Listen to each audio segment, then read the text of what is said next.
Sean Zattel, happy. A pleasure to be joined by my Brooklynite, my man Bruce Shushu Carrington, the most exciting young undefeated prospect. Well, contender now, prospect contender. Yeah, yeah. Top 4 by the WBO, top 7 by the WBC, fighting in Madison Square Garden again against Enrique Vivas. Now, I believe I only got you for a few more minutes, so let me get to the hotness, to the big name, Yeah, yeah. Inoue. I already know Yeah. one of the names you gonna put out there. Everybody keep throwing that name at me, man. But go ahead. Well, okay. So watching the Neri fight where he had Inoue had this great performance, knocked him out in 6 rounds, but he did get caught in an exchange with Mm. Neri in that first round. Did you see things you could exploit in that regard? I've been seeing things I could exploit like fights ago, honestly. Like this is just when my time comes, it comes because like, and I'm very confident that I will be in a way because it's certain things that he does that he lacks defensively that I do very well on the offensive end that I'll expose on the offensive end, and I do it easily. So it's just like whenever he decides to make his way up to 126, it's going to be a different ball game for him. And I'm honestly not sure if he can dish out what he takes. I mean, if he can, yeah, like take what he dishes out. Excuse Right. me, because he's strong and everything. You know what I'm saying? Like he's been shown time and time again that he can get guys out of there. His power is there, but can he take what he dishes out? At the same time, that's the real important question. And I don't know if his caliber of opponents have been able to challenge him in that regard. Like, Donaire has given him some work, but at the same time, that's an old Donaire. You know what I mean? So I would like to see how he'll match up with guys up in the 126 division, especially myself. Well, realistically, approaching this fight, because it is a career-changing fight, a life-changing fight if you could land it, and especially if you could win it. Mm. Do you have to kind of expedite the process you're on? Basically, get to that WBO belt at 126 before he does, so that he has to get through you if and when he moves up to featherweight. Definitely. Definitely. I'm trying to get his strap before he, tries to, fight the champs at 126. So he has to see me. Like that is the plan. That really is the plan. And listen, at the end of the day, though, like that is the fight to be made, me and Inoue. But I genuinely do believe that I'm gonna be Bruce Shushu Carrington, and my name will ring bells for years to come, with or without him. Like Right. that's not a fight that I feel like I need. You know what I'm saying? Like I'm gonna be a superstar with or without Inoue.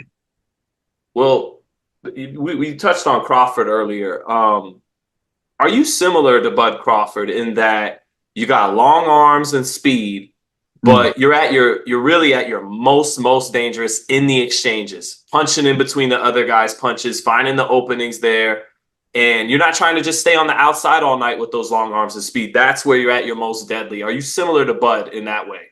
I think so. I think so because then I get real comfortable in the inside. I get super comfortable in the inside, and I like to get real gritty. And I kind of turn it to like I get real animalistic with my mentality when I'm in there too, and I'm fighting in the storm.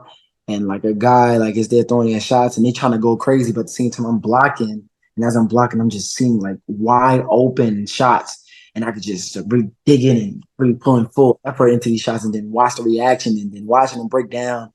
It's something like real satisfying about that. Like really just watching a grown man break down and like trying to like either quit or they're backing down or whatever. Like it's something real satisfying about that. It kind of like gives like it gives me like a thrill.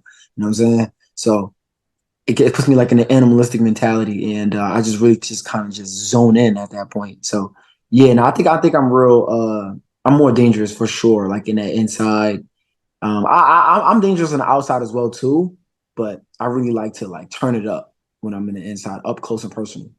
Well, I'm gonna test the history right now on you, Bruce. Okay. Back to when you were just a born baby in Brooklyn, there was the last, I know you don't want it to end up the same way. You don't believe in your heart it'll end up the same way, but there was this international superstar came to the Garden to fight a New Yorker.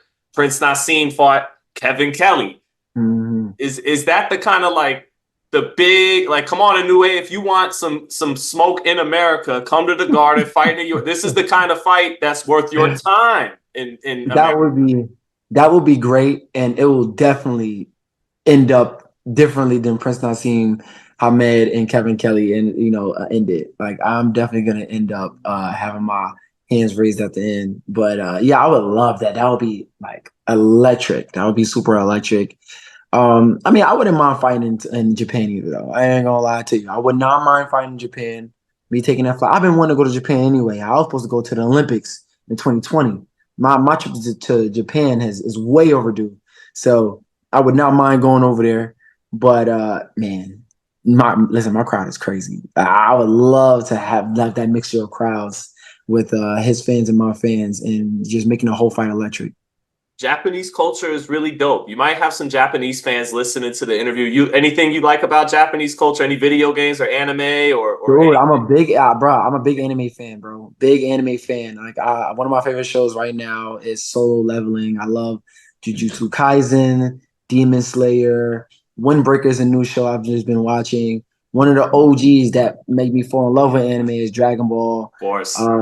Dude, like I'm a big anime watcher, bro. And yeah, man. Whenever me and in a way meet in person, I have some Japanese words for to share with them as well too. Vegeta or Goku?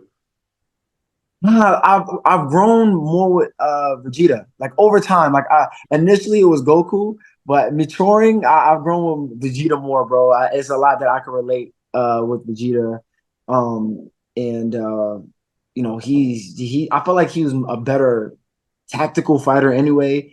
But the only reason why he is not better than Goku is because he always just like, if Goku doesn't get better, he's not gonna get better.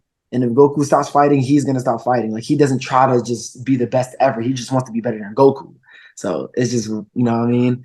That's the only thing I don't like. But man, freaking dude, like Vegeta never gets his fair shake. Every single time they fight the big bad people, the big boss of any saga, it's always Goku that get the win at the last minute, or they fuse together. Like Vegeta never get his, what I mean? He never get his shine, man. I don't like that. It's about time he get his shine, dude.